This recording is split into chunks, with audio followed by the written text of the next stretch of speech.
Oh, Carson City! Don't you dare be sour! Clap for your almost 14 views per video champs and feel the power! It's the Cretins Guild! Yes, it is! Welcome back to the Nerd Out Podcast. We are going to give you our opinions on all things under the sun as we get back on the road to Wrestlemania. Woo! Men and women beat each other in their underwear. Woo! That was far too excited, Bob. Woo! I kind of missed that. Somebody call Sexy Rick. We got a fan. I'm Jay. This is Bob. This is Corey. And we are going to take a slight detour on the road to WrestleMania first before we get into things like the Fastlane recap. And we are going to talk about the mess that is total nonstop action wrestling. Mm-hmm. That's being nice. Yeah. I will freely admit that I have not watched a lot of TNA since we went to the show at Universal Studios in 1904, in 2004. Well, it was a free show, so nothing ventured, really nothing lost. Well, there was nothing lost because we confused the holy shit out of Jeff Jarrett, which was the most wonderful thing ever. I forgot about that. As he comes down doing the electric cowboy gimmick, holding up his guitar, we're going, Double J, Double J. And we're right along the aisle, and he looks at us and just starts laughing. It was the best thing. We made Jeff Jarrett corpse. It was great. Idiots, I'm a heel. Don't you realize? You're supposed to be... Okay, all right. I remember. Oh God, there was a Raw that you and I went to a number of years ago. Mm-hmm. It was like Raven and someone else versus Funaki and I want to say S.A. Rios. That sounds okay. And we were cheering on Funaki and S.A. Rios like crazy to the point of like, all right, great match, guys, awesome, that was great, we loved it, you did great. They looked at us like, was this during their jobbing out period or? Oh, they were supposed to be the heels of the match. I think it was a dark match. Here's how important TNA is. We're talking about a 22-year-old episode of Monday Night Raw. So that's the relevance level of total nonstop action. Anything except talk about this shit. So for those of you that don't know, TNA has been synonymous with money problems for the last ever.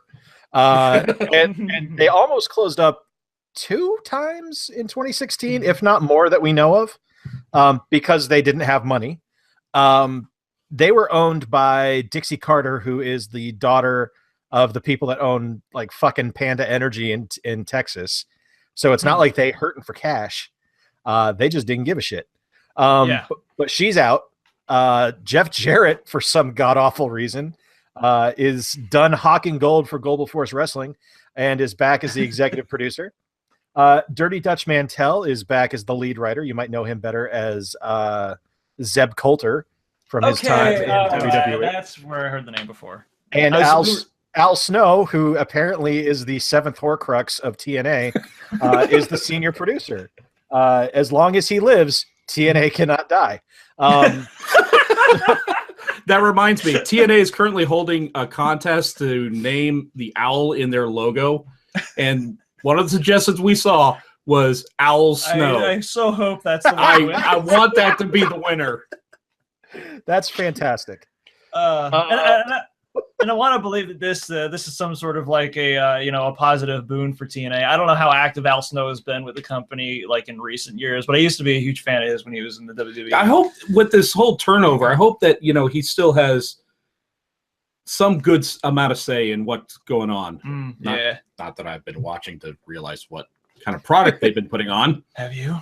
No, because we will judge. Yeah, and judge harshly. Please judge. Because have you been watching? No. Yeah, exactly. No. I have no idea. What's TNA? Well, they are not a thing anymore. They no longer exist because they are now known as Impact Wrestling, which really could use the SmackDown fist if there was ever a company that needed it. I don't know. But they got the Boyd. Yeah, they do. They have the Anthem Owl. Fuck that owl. And they are. What the owl do?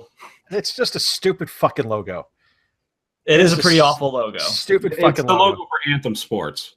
Yeah, I still don't know what it is either. Well, they're the guys owners of Impact. It's rumored that Jim Ross might be joining their announce team because apparently he's done something wrong. I don't know. I feel bad for him though. My attitude on Ross changed considerably because of that show because he made me laugh my ass off. It was a good show. I still don't care for his announcing like what so friggin' ever. He's been doing announcing for what cultures or. He's been bouncing around from like different independent promotions. I think What Culture hired him to do a couple of their pay-per-views, and he's done maybe a Ring of Honor. I want to say. I know he did New Japan. New Japan, the Access TV broadcast from New Japan, and they're fucking excellent. Because he just got blown. Yeah, a little bit. It's nice because he just has to call action. He doesn't have to tell a story. You know, it's not like WWE where it's talk about their relationships, blah blah blah. Jim, I don't give a shit. Just call the moves. Yeah. He has to paint a picture with bullshit throughout the entire match. Give me Joey Styles. And I remember hearing like a lot of his classic stuff from I think it was NWA. It was a long time ago. In Atlanta, far away, and it was really good. So Jeff Jarrett has taken to using the hashtag Make Impact Great Again. In his tweet. Damn it. So this is the tall. It worked for one asshole. That's true. And to show how they are making Impact great again, they hired Alberto El Patron, formerly Alberto Del Rio. He joined the company, won the world title in his first appearance, which made me go, hey, you know what? That's actually a pretty good move. And then like 10 minutes later, he gave the title back for reasons. Like freely, he was just like, "Oh, I didn't mean to win this." I'm sorry. So it was a storyline thing. I will say that it is a storyline thing where it's like you won, but you have to give the belt back. Okay, whatever. Why? Because he won it under controversial conditions, but like a Lundra Blaze controversial, or no, not like taking a dump in a trash can, but like. Just, I guess, someone had a foot under the rope or some shit like that. So it wasn't an actual pin. So we're still waiting on the payoff for that. Hooray. But that leads us to some of the shitty business practices they're doing. So you've got all the bad creative decisions, which is fine. You can recover from shitty creative. There's a reason WWE is #1 in the universe. It's because they recover from shitty creative. But the unbelievable, I can't even get it out. The unbelievable amount of shitty business decisions that Anthem has made. So wrestlers that were under contract for TNA, they were either not offered new contracts, just be like, oh yeah, and by the way, you don't work here anymore at tapings. Or they were given new contracts and said, you need to make a decision in the next 2 days on whether or not you're going to work here or not. Which leads us to the Hardy Boys. Which you might say, the Hardy Boys, but Jay, they've not been relevant since 2007. And I say to you, delete that thought from your mind, because the fucking Hardy Boys are the best thing in wrestling right now. Seriously? Yeah, they're red hot right now. All right. So, Corey, I'm going to ask you this. Bob, I'm going to ask you this. Who was my favorite Hardy Boy? Jeff. No. Oh, then I guess. Well, it wasn't Lita, so I'll say Matt. It was Matt. Matt was always my favorite. You remember the V1? All of that. I did that so badly. I did Live Long and Prosper. Okay, see, I remember when we were watching at the Townhouse, and I remember it was Jeff at the time, but then he went on his own and started doing the version 1 bit. Yeah. So he went off on his own and did the V1 bit. And that was kind of a precursor to what we're getting now from the Hardys. Okay. So last year, Matt was giving creative control in TNA. And with the help of Jeremy Borash and Jeff and his wife, Rebel Sky, they created the Broken Universe. Matt went through a table and his brain shattered. Okay. And Matt then got in touch with the 7 deities and was able to delete things from existence and change reality and had a drone that could teleport him. Yes, Corey. Yes, that is the face you should be making because it's goddamn brilliant. It went Scooby-Doo. Yep. He took a lump on the head and forgot who he was. Yep. Huh. The Hardys basically went, you know what? Kayfabe is not dead.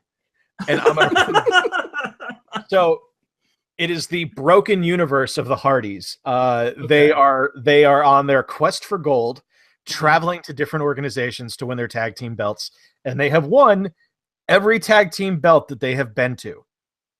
Really? Yes, because still under contract with TNA, or I'm sorry, Impact. Well, at the time they had an agreement that they're able to work independents, so they could go to other independent companies and work with them as long as it wasn't televised.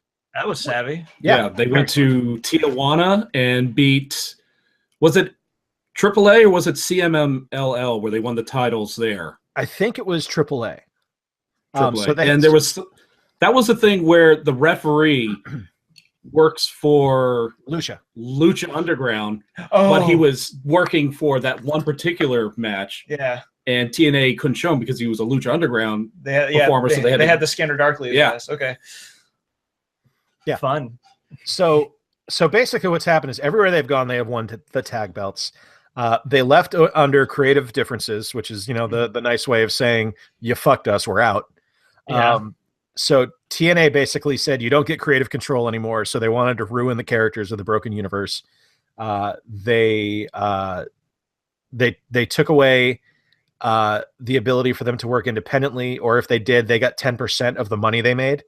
So it's like, we'll allow you to work there, but you have to give us 10% of your cash. Fuck you. Right? They left Impact as the tag team champions, offered to come back and put over whoever they wanted to have win the belts, so they could leave, and it would be, no questions asked. The new team won the titles. They are the legitimate champions. Right. Impact said no. So Matt's wife threatened to melt the belts down and make earrings out of them. But the belts have since been returned to Impact Wrestling. They then showed up on a March 4th Ring of Honor house show and won the tag titles from the Bucks of Youth, the Young Bucks. Right. And have now claimed that they have signed a big contract with Ring of Honor, although Jeff revealed today that it's a short-term deal. And it expires on March 31st. When is WrestleMania, gents? That would be April 2nd. Huh. Plenty of time. And you know who's not doing anything at WrestleMania? New Day? New Day! So they have said that they want to bring the broken characters to the WWE. TNA is claiming that they own the intellectual property of Broken Matt and Broken Jeff. Which basically, if they take that to court, they're going to lose because they are independent contractors. They don't own the IP. There is plenty of documentation essentially showing that, no, this is something that Matt and Jeff and Jeremy Borash created. No, they're not. You're not winning. So basically, it's kind of a general Impact is trying to keep it from going to WWE because they don't want that going there. Because let's face it, they've already lost AJ Styles, Samoa Joe, Austin Aries, any number, Bobby Roode. It's ridiculous. They've lost so many people, and too fucking bad. Maybe you should pay your people on time. Even if they could lock down like the actual if they trademark the words "broken in universe" next to each other, let's do that in reverse like that. Right there. All right. So yeah, that's what's going on with the Hardy Boys. They are eventually going to make their way to WWE. They want to retire there. They want to go in the Hall of Fame. Can't blame them. It's where they started. It's where they should finish. Especially Jeff. Yeah, especially he started when he was 16. Yeah. So let's talk some WWE and let's talk the last pay-per-view before WrestleMania.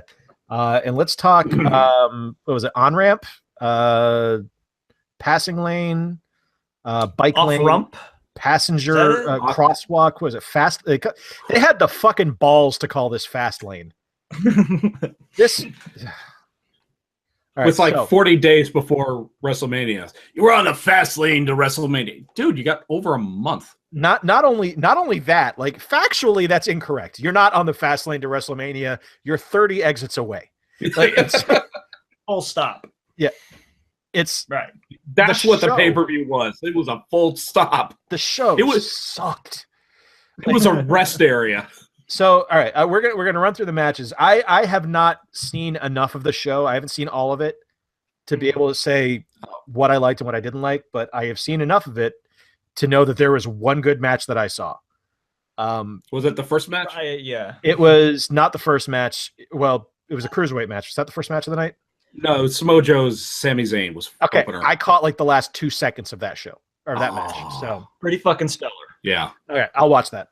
All right. So first up, pre-show, Sasha Banks, Nia Jax. I did not watch, although I heard Sasha got the win. She got the win, but I've been seeing some like internet rumors saying that she was supposed to do her heel swerve there and like grab the ropes, but she either forgot or something went wrong. We don't know what, but she botched the ending, and it turned into a just incredible match. Yeah. Okay. Which basically just got her ass thrown around all over the ring like a rag doll, and then she got her butt kicked for 10 minutes, pulled off her finisher, rolled up, got a pin, and and a victory that would have been otherwise impossible. Okay. Well, right. So that happened. Next was Samoa Joe, Sami Zayn, which you've already said was stellar. Yeah. That was a good start. How can it not be? Those two guys are amazing. But the funny thing is that like even in watching it though, there was kind of like a watershed effect, because once you got to the middle of the match, you're like, wait, they're fucking starting with this kind of quality, and with a possible exception of another Sasha Banks match or the cruiserweight stuff, none of these names that I'm looking at on this card are giving me a sense of confidence in the rest of the show. So even like during that first match, you're like, you knew some shit was up. I gotta go grab a helmet for the rest of this. I will say that I kind of wish that they would move Sammy to SmackDown where he could shine a little bit, because he's lost in Raw.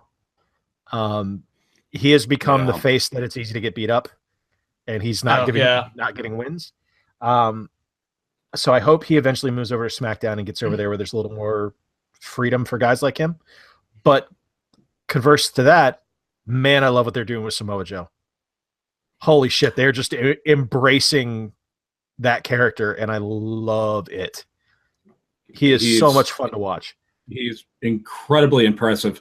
I'm not going to spoil anything, but I am going to describe one spot in the match, Jay. Okay. Sami Zayn was sitting on the top turnbuckle, a little hunched over, not by much. Samoa Joe, from a standing position, jumped, kicked him in the head, and stuck the landing. And this is a dude that's 285, 290 pounds, and is not muscular. You know, he's a big dude. He's built like, he's built like Pete the Cat from the Mickey cartoons. He's a bully. Think Big the Cat. Oh, okay, all right. He's just a big dude. And it's amazing to see some of the stuff he does. What I have found interesting so far about Joe, we have yet to see the Muscle Buster, as far as I know. We've only seen him use the Coquina Clutch as a finisher. Is that like under pile driver sort of restrictions, or he used it in NXT? He did try to use it in the pay-per-view. I don't remember offhand if he pulled it off or. Amazing that a move from fucking Kinnikuman is in the WWE. He made an anime effing fighting move a reality. That takes a special type of talent. And it looks devastating. Or delusion. I remember seeing Big Show do it once, and I thought he had to have done this on a dare. I'm sure people in the backstage were like, "What's he doing? What is he doing? No, who approved this? What's he doing? Oh God! Oh God!" Big Show versus Rusev. There's a lot of people pissed off that Big Show went over here. And I got to say, it doesn't bother me so much because, one, Rusev's hurt. So, he couldn't win. He's going to be on the shelf for like 2 months. You can't have to beat the Big Show. That doesn't work that way. And they're trying to make Show look stronger going into WrestleMania, because there was the rumored Shaq match at the time. And now putting him in the armbar. I have no problem with him winning that match. And let's face it, the guy's dropped like 100 pounds over the last year. Throw the fucker a bone. Yeah, he's earned it. Yeah, seriously. You want to give him a short run with the title? I'm cool with it. Yeah, I'm totally cool with it. And even more difficult than like the drastic change in physicality that he's undergone is like also his change in attitude, because for a little while, and of course, most of this was substantiated by rumor and shit, he supposedly just didn't really give a fuck that he had his job. Yep. Gallows and Anderson, the club versus the Jersey Special, Enzo and Big Cass. Is that what they're called now, or no? They don't have a nickname. It's just Enzo and Cass. Still waiting for the Greaseball Special to become an official. Like, I would love that. So it sure was a match. Man, I know. So what I've noticed since Enzo and Cass got to the main roster is Cass has plateaued. Oh, really? Completely. I think they're going to push him, just not yet. They're going to give a little. I think they're going to win at WrestleMania. Yeah. Go through a little run, maybe, and then somewhere later this year, maybe, I don't know. Then they start pushing Cass. So I think I'm not saying in terms of momentum. I'm talking in terms of ability. He's at his top. He's not going to get any better. He's at least not trying any new things. Well, I don't know that he isn't or he isn't. What I'm saying is the stuff I see from him in a match has no improvement. Has no improvement over what I saw 2 years ago in NXT. Right. Whereas with Enzo can wrestle now. Enzo can go. Which is confusing as shit. Yeah, because he was terrible. He was terrible. And that's kind of an odd thing because remember, Enzo couldn't wrestle for a long time. Carmella was worse. Yeah. And now they're apparently like keeping pace. Yeah, I don't get it. That's good for them, but it's natural athleticism, I guess, will take you somewhere. But I look forward to Enzo and Cass winning because I think Orlando's going to go crazy when their boys win. Because I mean, let's face it, it's anybody from NXT. Yeah. But oh man, I don't see them improving. I really don't. Like I never would have thought that I would think that they need to go their separate ways, but I think they do. Like put Enzo into the cruiserweight division, put Cass in the heavyweight division, let Cass be a mid-carder. You could put Enzo in cruiserweights and he can work with those guys and work fast and work hard. So my opinion on Enzo and Cass is if Gallows and Anderson, who are very good workers, can't drag you to a good match, yeah, that's not good for you. Yeah, it's because they've made the Shining Stars look good. They've made Cesaro and Sheamus look fantastic. They have made the New Day look fantastic, and there's just no chemistry. They need any help. The New Day look bad against people, though. The New Day did not look good against the Vaudevillains, for example. That was not a good mix. That's true. That's true. But begrudgingly admitted. Yeah, hey, that hurts me. I love the Vaudevillains. But against Enzo and Cass, there's just no chemistry there. There's nothing because those two are so afraid to improv. You know, they don't go off script. They don't change up their game. They don't change up their spots. It's the same ones every time. All right, so next match that happened on Fastlane, and this should tell you how good it was because I watched it and I don't remember it happening, was Cesaro and Jinder Mahal, which is a shame. I actually enjoy both those guys for very different reasons. I love Cesaro. I think he should be world champion. And Jinder's my favorite jobber. You know, it's like I love Jinder Mahal. I think he's great. I think he's a good worker. I think he's got a phenomenal physique. So when someone beats him, it looks like, hey, you beat up a guy that looks like a tough ass, as opposed to, hey, you beat up whatever the guy on SmackDown is that I can't remember now. Daivari. That looks like a turtle. No, not Daivari. Ellsworth. Yeah, like big. I could beat up Ellsworth. So Cesaro defeated Jinder Mahal. Good for him. Moving on to the best match of the night.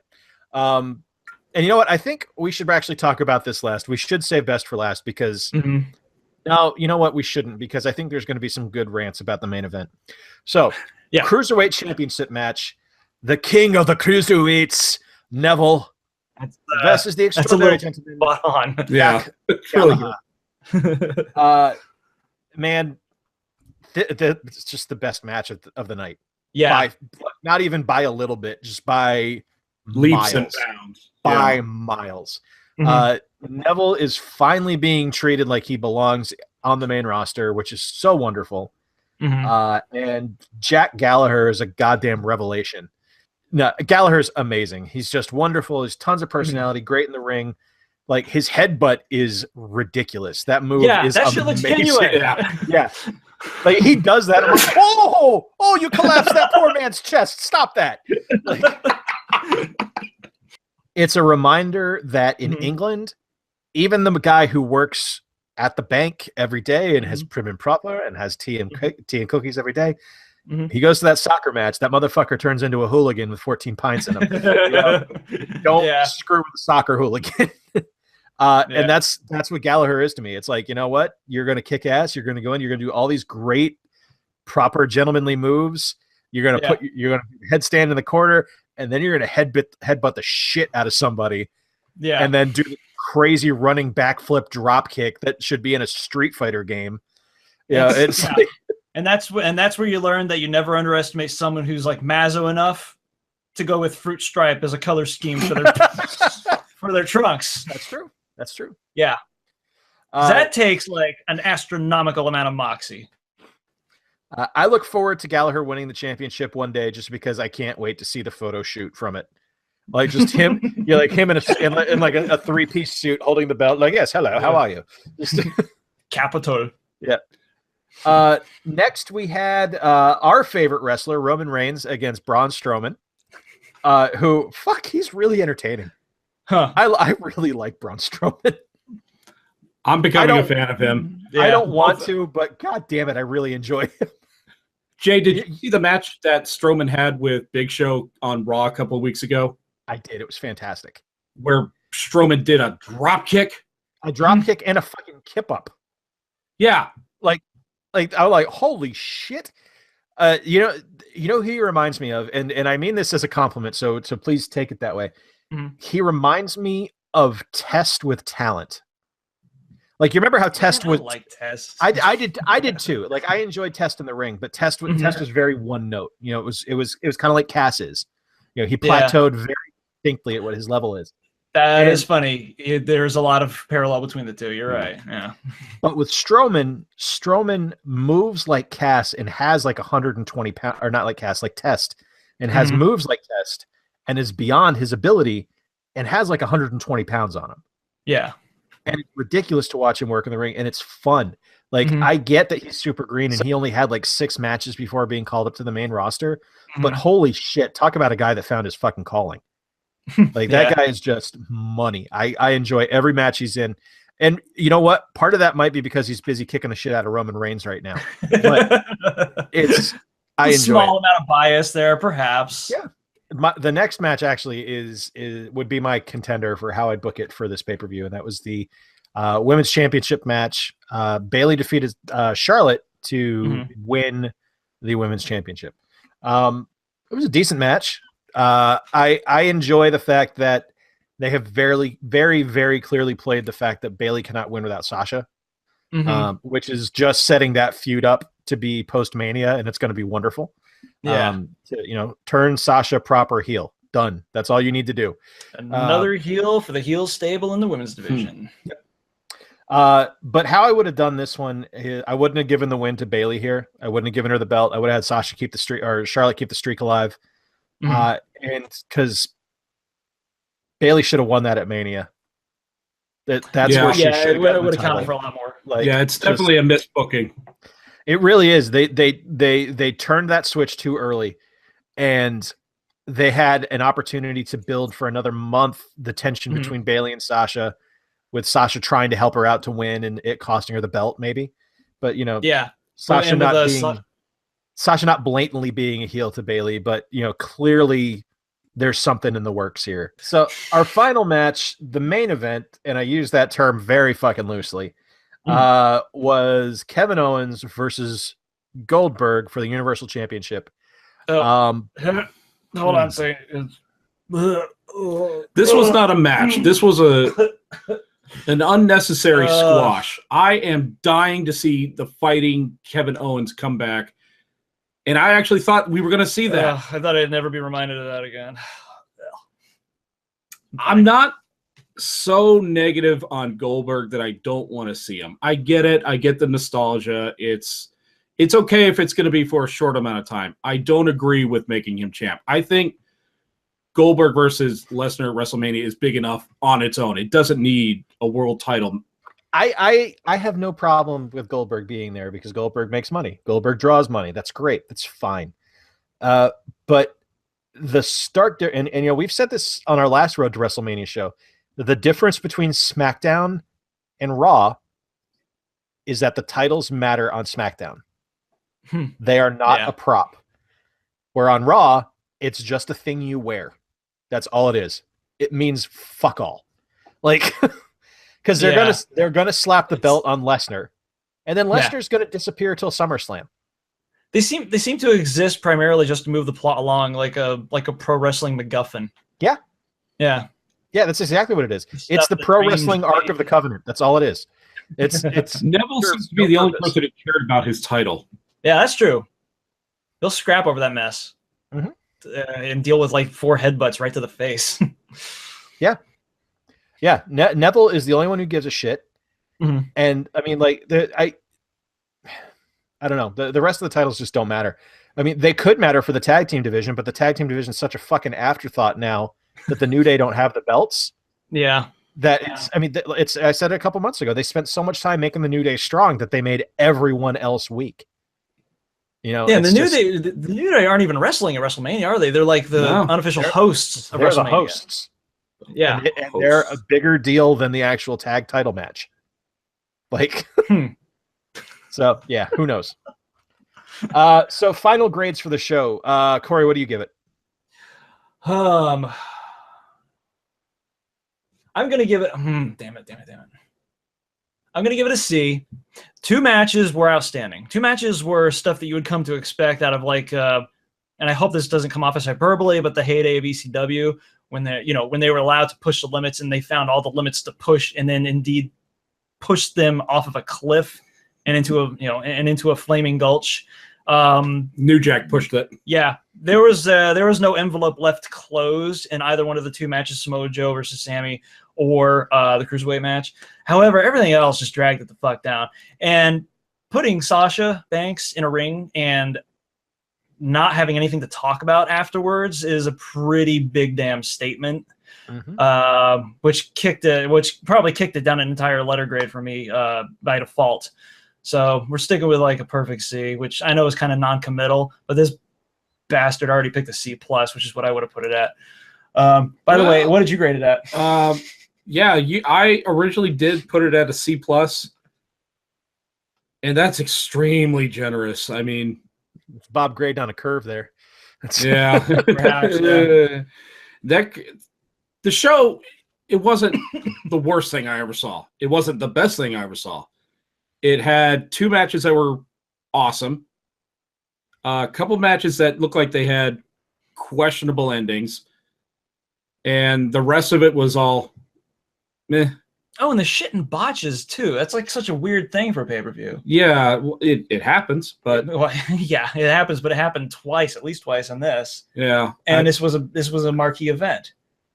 The main event didn't sell it for me. I mean, if it wasn't for the network, I would not have watched this. Yeah. So yeah, C+.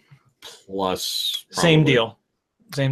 So I think, Corey, your bringing up of Sasha Banks is probably part and parcel. And this isn't a match I saw, and it's not a match I care to see. And that should tell you something. When we did our pro wrestling draft, when we drafted our rosters, I made mention Sasha's my favorite wrestler right now. Male, female, no matter what. She is my favorite. She is my number one. I love watching Sasha Banks work. And it's kind of great that they positioned Charlotte to be like Ric Flair's heir imminent when it's fucking you. If you're watching the show, it's fucking Sasha Banks. Yeah, it absolutely is. Yeah. But when you put her in a match that, one, I don't care to see, and 2, no one talks about afterwards. Yeah. Automatically, I'm like, well, what the fuck? You don't know what you're doing. So from there on, I missed that. I missed the Samoa Joe, Sami Zayn match. But the rest of the show, to me, aside from that Cruiserweight match, was like a D. Like the Cruiserweight match brings it up to a C minus for me. Yeah. Because it's such a strong, fucking incredible match. But the rest of the show is just a dog. It was terrible. It was not fun. I didn't enjoy it. It was just on. Like It was just television. That's all it was. It was hella good background noise. It was good background noise. I'll give it that. I was putting together a Lego at the time. A lot of walls were constructed during the last third of the show. I'd say maybe even the half. I don't know. Big set, Quickie Mart from the Simpsons line, deluxe. Nice. Yep. So we are going to now end here because there's still a lot to happen with the road to WrestleMania, as we made mention of. It was the slow lane to WrestleMania when Fastlane debuted. So we've still got 3 fucking weeks until the show. So you're still hearing us talk about pro wrestling coming up. But for right now, boys, what you doing? I can tell you about a discovery I made today, and I thought it was goddamn hilarious. Okay. The repair shop, O'Reilly Auto Parts. Okay. O'Reilly? O'Reilly. Oh, O'Reilly. okay. O'Reilly. Oh. I don't know where we're going. O'Reilly Auto Parts. My kids know that jingle. Somebody has to go, yeah! Yeah! Okay. Anyway. Gimli! Anyway, here's a little thing. And Jay, I want you to go ahead and do this search as I talk about it. Okay, because I have no idea what we're talking about right now. So perfect. Okay. I want you to go to O'Reilly Auto Parts website. It doesn't matter what store. Just go to any, and then do a search for these digits: 1, 2, 1, the letter G, as in Georgia. All together or spaced out or all together? Okay. All together. Like it's a product code. Oh, fuck off. Holy shit, that's fantastic. Brilliant. Oh my God, that's amazing. Holy shit, that's wonderful. And what do you see? I see a fucking flux capacitor. Oh, that makes me so happy. And since it's O'Reilly, you'd have to back order it. But yeah, they carry them. Well, yeah, it's not available for purchase right now, but you can totally get one. Right. Well, you need plutonium to power it. Yeah. All right, Corey, what you doing? Started watching The Patriot. Like the Mel Gibson movie? No. That's for one thing, that's technically The Patriot. That's what you said. That's what you said. Wait, I'm sorry. I started watching The Patriot as in it's the show called The Patriot. Oh, okay. No, there's no the. It's just Patriot. No, it is. Wait, is that an advert or pro? No, yeah, we did a search for it earlier. It's just okay because there was The Patriot and Patriot. Right, that's true. Okay. So there's nothing before Patriot. However, if you've seen the show, you'd realize how funny that shit is. I haven't seen it because now I want to. It's a spy game show comedy thing. About somebody who is in the intelligence community, mostly introduced to it through his dad, who was some sort of an intelligence mucky muck. But this dude's like in his mid-30s, and he's going through some sort of an identity crisis after a series of failures in the intelligence community. And after taking a hiatus, singing folk songs that go into whose lyrics go into excruciating detail about his jobs in the intelligence community. Which provide a lot of the comedic highlights throughout the show. He's drafted to come back into a new job trying to create an insurrection in a Middle Eastern country. So hijinks ensue, but it's certainly not anything like I've ever seen. Cool. So give that shit a shot. So basically, the long and the short of it is the year of the spy rolls on. The Year of the Spy doesn't fucking end. The Year of the Spy is kind of like the Year of Luigi, and it's like going on year 3 now.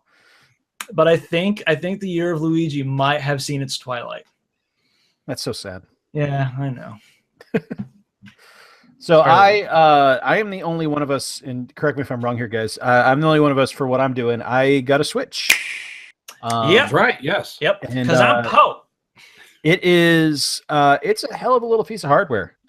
There's a whole lot to like about it. Mm-hmm. There are definitely some things that I don't like about it. It's definitely far out. The good definitely far outweighs the bad. The bad is, I mean, like I've had the Joy-Con issue. Which is that? The left Joy-Con. The left one desyncing. Okay. Yeah. All right. Oh, okay. I've had it once and it hasn't happened again. I have not had the Wi-Fi problem that people have reported. I haven't even heard of this one. What's the Wi-Fi problem?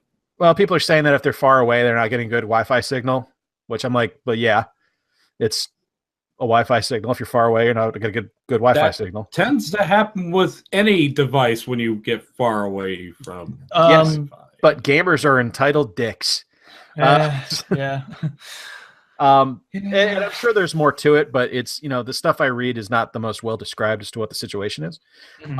But I've not experienced any of it. We switch we move our switch between the basement and upstairs, and we haven't had any kind of connection problems whatsoever.